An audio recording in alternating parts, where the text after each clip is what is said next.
톡톡 라디오 목양실.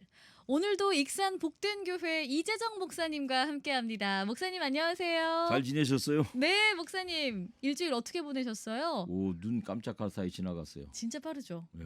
와. 그리고 5월 달이 벌써 22일이나 됐어요. 그러니까요. 목사님과 5월 1일 첫 방송을 했었는데 벌써 오늘이 네 번째 시간입니다. 그래요. 아유, 진짜 시간이 빨라요. 금방 6월 되겠어요. 그렇죠. 내가 40살 되던 해에 네. 우리 아들 녀석 하나가 갑자기 그러더니 아빠 40살 됐어. 큰일 났다. 왜? 네. 그러다가 이제 아빠 50살도 되겠다. 그러더라고. 50 넘어 60도 넘었답니다. 애청자 여러분. 벌써 60이 넘으셨어요? 넘었어요. 아유, 어머나. 징그러워 죽겠어요.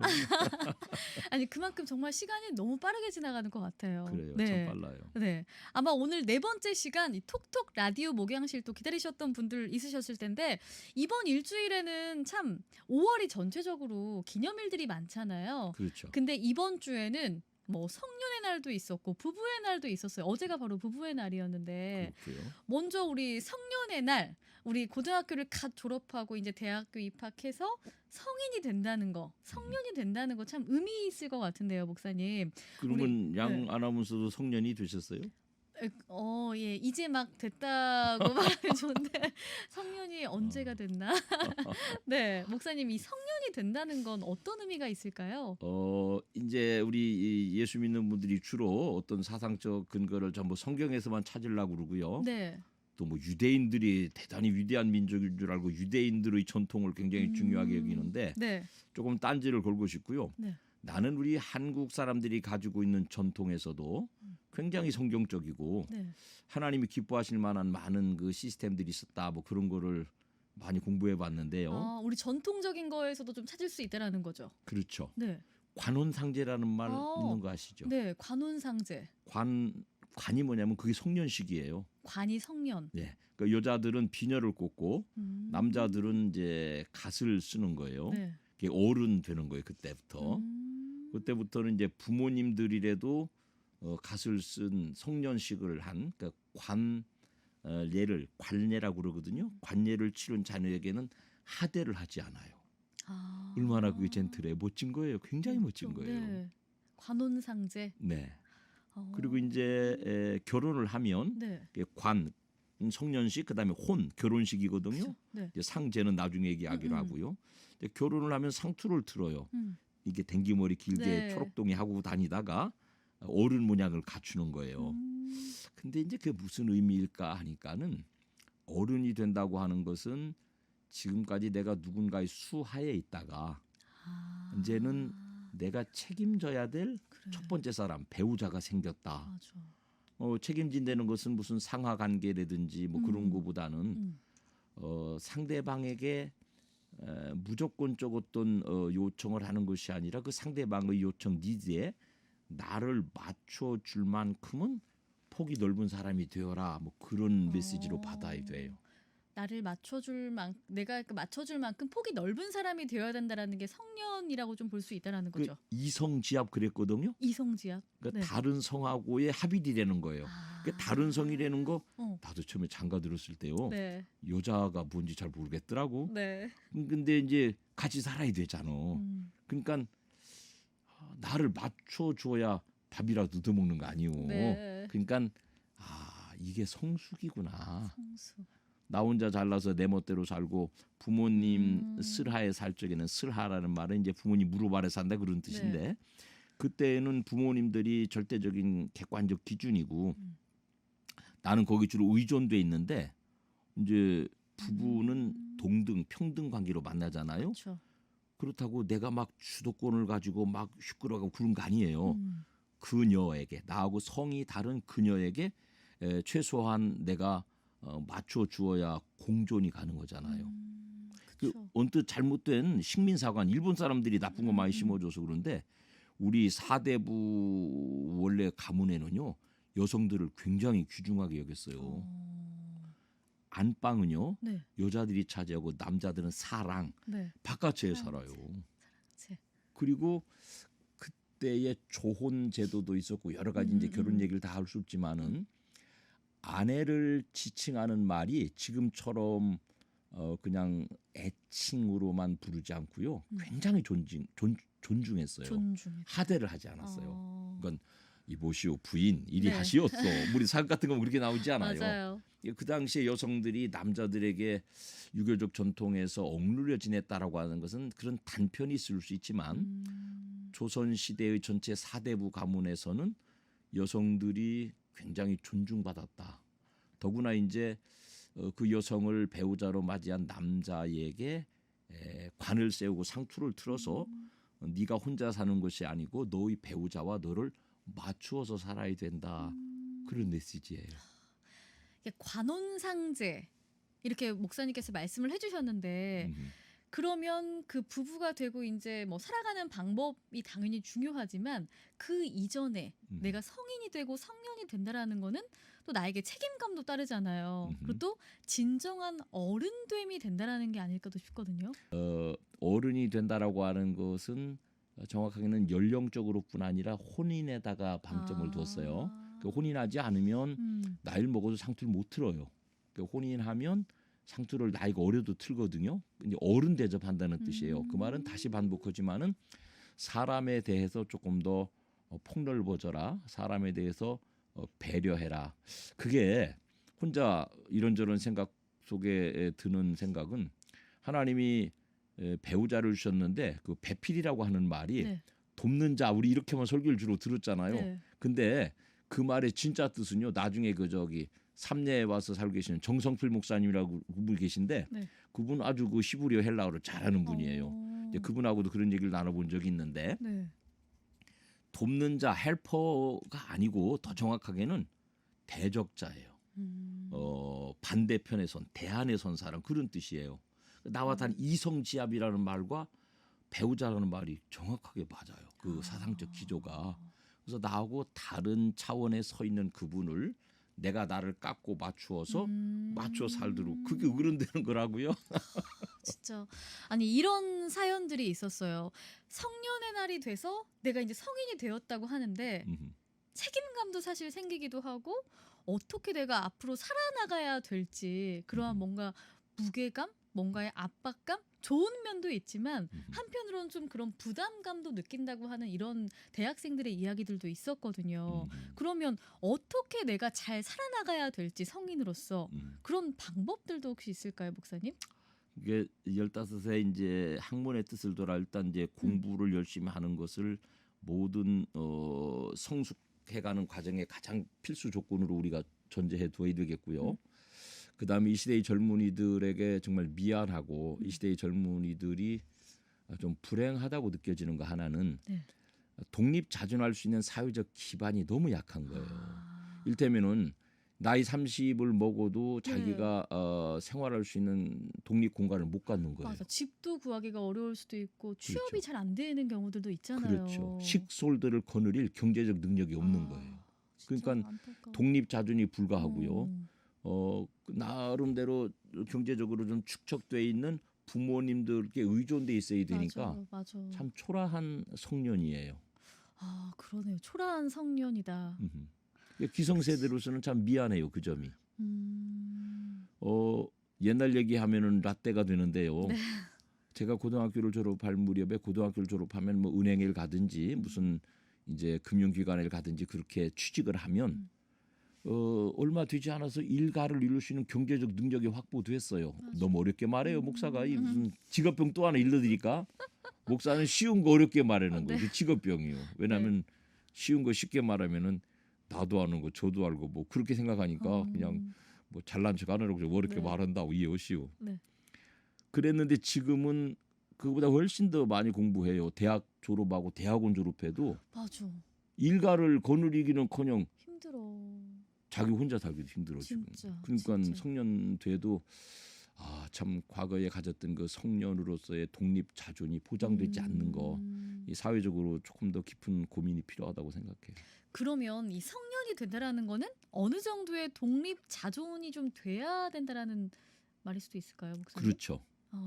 막상 우리가 뭐 21살, 만 20세가 성년이 됐다고 하지만 그때는 대학생이잖아요. 아무 독립하거나 집이 있거나 취업을 하거나 이런 경제적인 능력이 없는 상황이 대부분인 거잖아요. 그렇죠, 그렇죠. 어, 그러니까 이제 진짜. 조금 우리가 더 격려해 줄 것은 음, 그렇지만 독립 의지를 갖고 음, 또 독립적인 생각을 갖고 판단하고 실천하고 그 결과에 대해서 책임질 수 있는 그렇죠. 훈련 네. 이런 건 조금 됐으면 좋겠어요. 아, 경제적으로는 조금 의존돼 있더라도 어떤 음, 사안에 대해서 독립적으로 생각하고 주어진 정보들은 많이 그쵸. 있으니까 그리고 판단 내리고 그 음, 판단을 정말 실천해 보고 그 판단의 실천에 따른 결과들을 좀 책임져 보고 실패도 해보고 실패가 큰 공부거든요. 맞습니다. 실패 또한 큰 경험이라는 거죠. 큰 공부고요. 그렇죠. 네. 그 실패를 자기가 책임져 보는 거죠. 아, 이렇게 성년에 대한 이야기들 좀 나누고 있는데요. 이런 것도 좀 고민이 될 것 같아요. 중고등학교 때 이제 신앙생활 유지하다가 대학교에 들어가서 성년이 되고 나서 막 캠퍼스 생활을 막 즐기다 보면 어느새 신앙생활은 뒷전으로 밀리게 되고 그냥 친구들과 뭐 노는 거 약간 세상 속에 좀 물들어간다고 해야 될까요?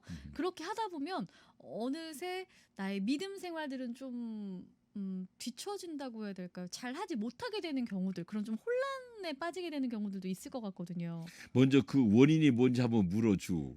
원인이 뭘까요, 목사님? 그 제가 한번 말씀드린 김민석 박사라고 네. 공공신학을 공부한 그 목사님 말씀을 의미 있게 들었어요. 네. 청년들이 교회 와서 주도적 의사 결정 기회가 없다는 거예요. 아. 가장 보수적인 공동체가 교회고요. 네. 교회의 대부분의 의사 결정은 노회 한 층에서 이루어지고 청년들은 결정된 의사에 의하여서 로봇처럼 움직여주기를 지금도 교회가 바라는 거예요. 그래서 이 성년의 날을 지나면서 우리 교회를 향해서 정말 강력하게 제안하고 싶은 거, 의사결정 자체를 좀 성년이 된 청년들에게 좀 과감하게 맡겨보자. 아, 맡겨줘라. 그리고 그들이 실패할 수 있는 기회도 주자. 아, 실패에 대한 책임을 가지고 다시 설 수 있는 기회를 조금 여유 있게 기다려주자. 맞아요. 막 성년이 된 사람들이 좀 섣부르죠. 그 섣부른 거를 내가 이제 그런 말도 해봐요. 소금을 쥐고 물로 들어가는 사람 가로막지 말아라. 들어가게 두어라. 소금 한 가마를 잃은 다음에 네. 소금을 쥐고 물로 들어가서는 안 되는구나. 그거 배우면 절대로 안 들어갑니다. 그러니까 청년들에게 독립 자존권을 보장해 주기 위해서 실패할 수 있는 기회를 주고 의사결정할 기회를 주고 그리고 지가 결정한 대로 실천하고 실패하고 그 실패를 혹은 성공을 성공의 아름다운 열매를 따먹든지 실패의 쓴잔을 마시든지 그야말로 독립을 시켜보자는 거죠. 나는 그것이 훨씬 역동적일 거라고 생각해요. 맞습니다.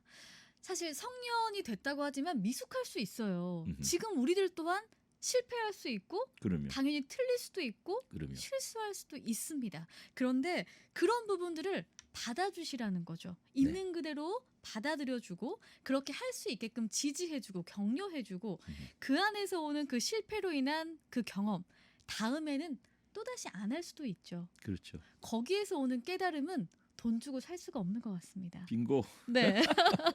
그러니까 목사님 말씀처럼 우리 성년들 또 독립적으로 좀 할 수 있게끔 실패도 경험할 수 있게끔 그 친구들에게 좀 발언권도 주고 기회를 좀 줄 수 있게끔 그러니까 결정해 놓은 거 필요하다는 따르라 거죠. 그러지 말고 네. 너희가 결정해서 해봐라. 그럼 훨씬 역동적이잖아요. 진짜 그게 교회든 우리가 사회생활이든 뭐 대학생활이든 정말 역동적으로 소통할 수 있는 부분들이 아닐까 싶습니다. 지금 이제 양 아나운서도 네. 청년이신데 네. 뭘 정해놓고 양 아나운서 이거 이렇게 해요. 그렇게 하는 것보다 양 아나운서 어떻게 하면 좋을까요?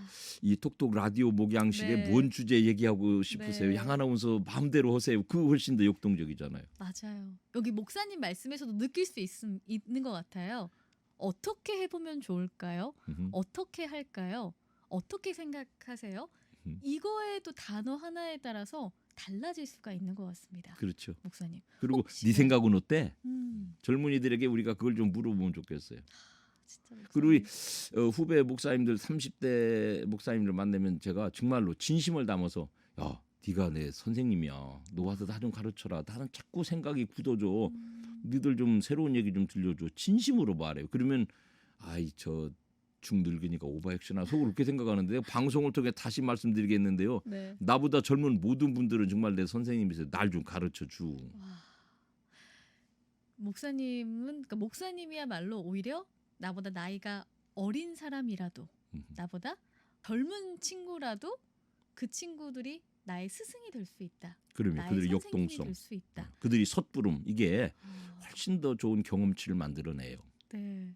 저 또한 다시 한번 생각해 보게 되는 것 같습니다. 양송이 아나운서 사고를 막 치세요.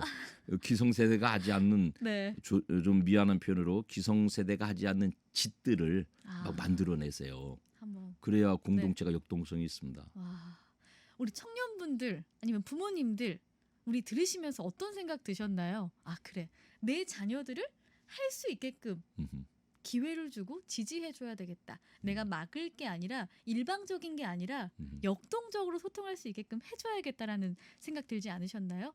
저 또한 청년이지만 우리 들으시는 청년분들 또한 마음껏 펼칠 수 있으셨으면 좋겠습니다. 얼쑤. 네. 이렇게 첫 번째 사연 함께 나눠봤고요. 두 번째 또 우리가 부부에 대해서 아까 잠깐 얘기를 좀 나눠주셨는데 진정한 부부란 뭐 부부의 의미 또한 뭐 성경이나 이런 거에 좀 나와 있나요, 목사님? 맨 처음 부부가 아담과 하와잖아요. 네.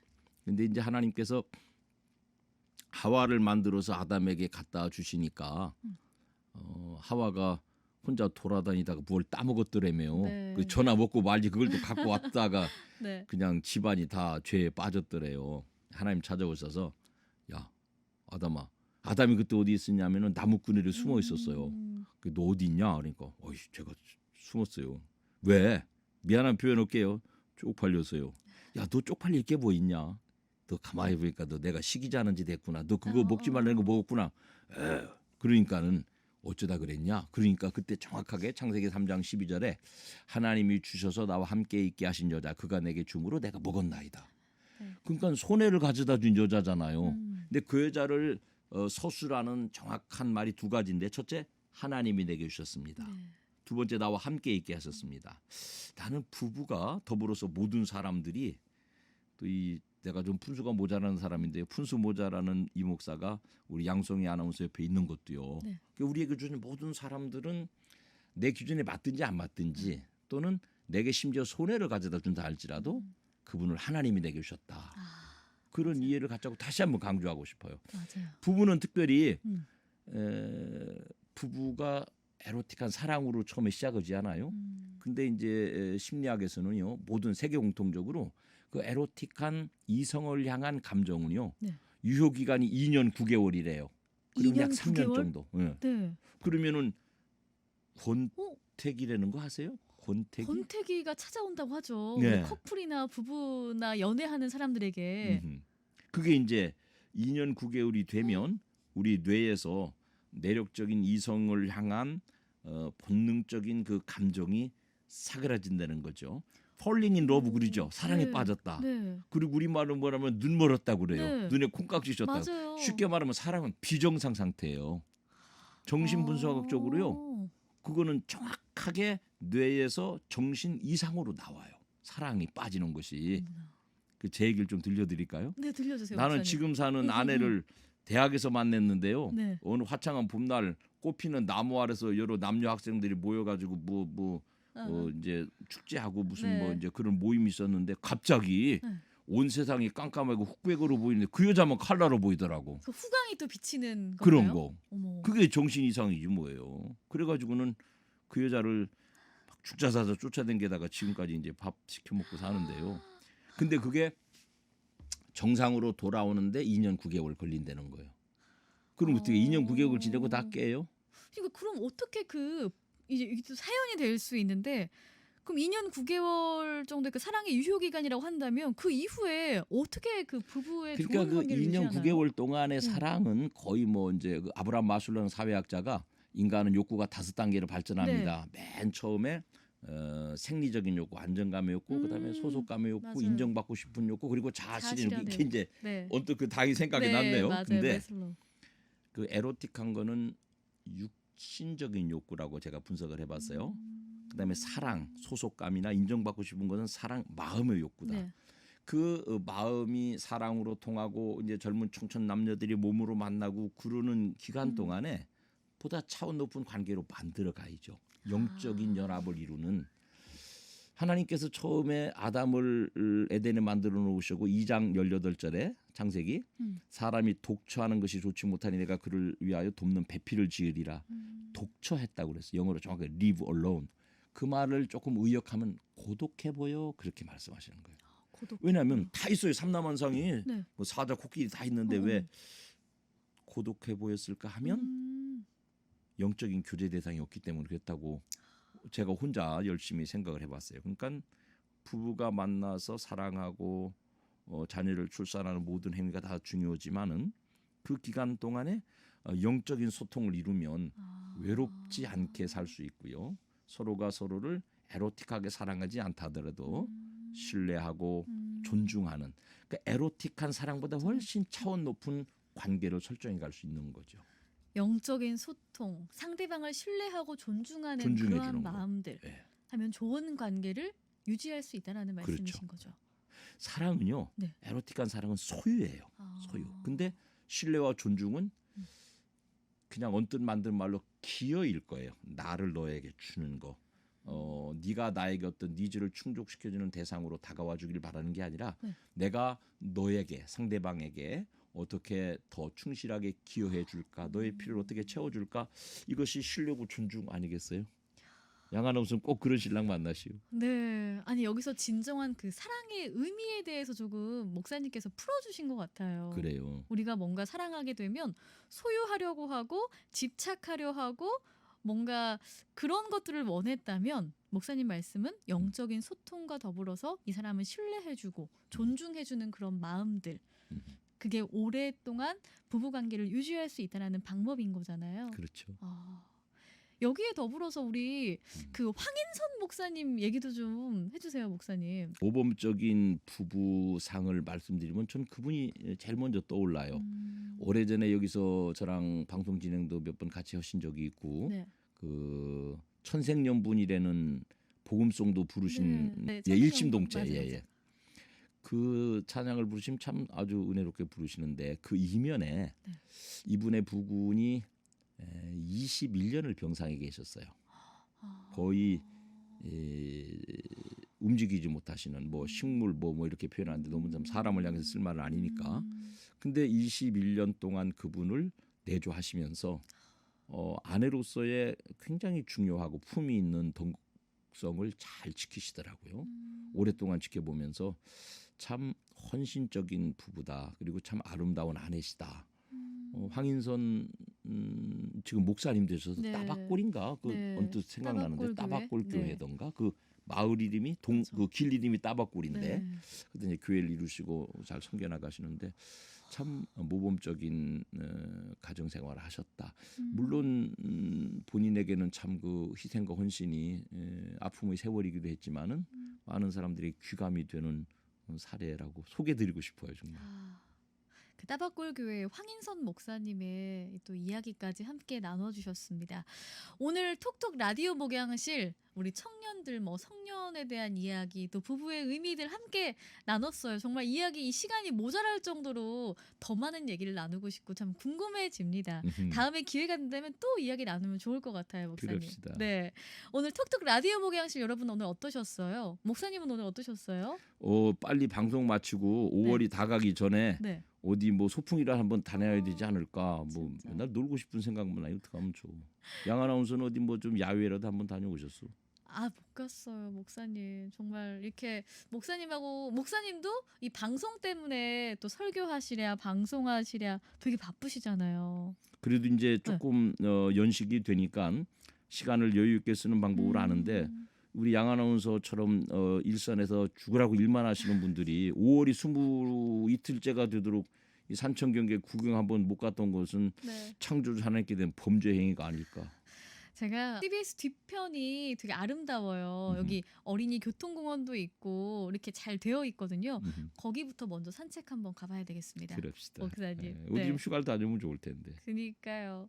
여러분 오늘 톡톡 라디오 목양실 어떠셨나요? 토요일 아침 정말 5월에 벌써 22일입니다. 혹시 야유회나 나들이 못 가셨던 분들 어디 가까운 데 다녀오셔도 좋고 아니면 저희 전북 CBS 뒤편에 있는 공원에 오셔서 함께 걸으시면서 방송 들으셔도 좋을 것 같습니다.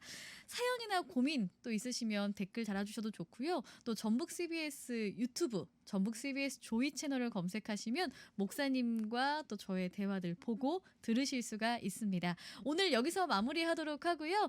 톡톡 라디오 목양실 다음 주에도 기대해 주세요. 저는 잠시 후 2부에서 만날게요. 목사님 감사합니다. 다음 주 야유회들 다녀오셔서 만납시다. 네, 감사합니다.